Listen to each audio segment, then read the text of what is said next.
Balita ko sa Cavite, sinunog ng Philippine Drug Enforcement Agency ang mga nakumpiska nilang illegal drugs.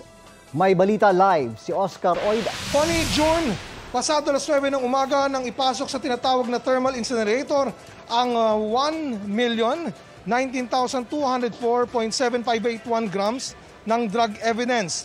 Katumbas yan ng mahigit 1 tonelada na kumpiska mga droga mula sa iba't ibang anti-drug operations. Karamihan daw ay shabu at marijuana.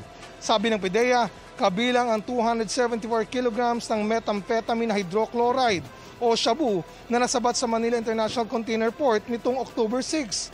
Pagkasara ng incinerator, pinadlock ito para di basta-basta mabuksan.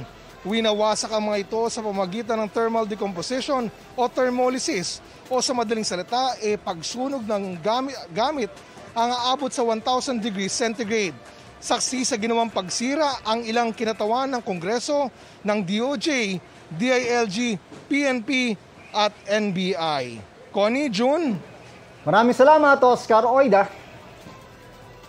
Balita ko, may tututukan kayo tuwing 10:30 a.m. sa GTV. Alamin ang mahalagang balita at impormasyong dapat nyong malaman sa Balita Ko tuwing Lunes hanggang Biyernes. Mag-subscribe din sa GMA Integrated News sa YouTube.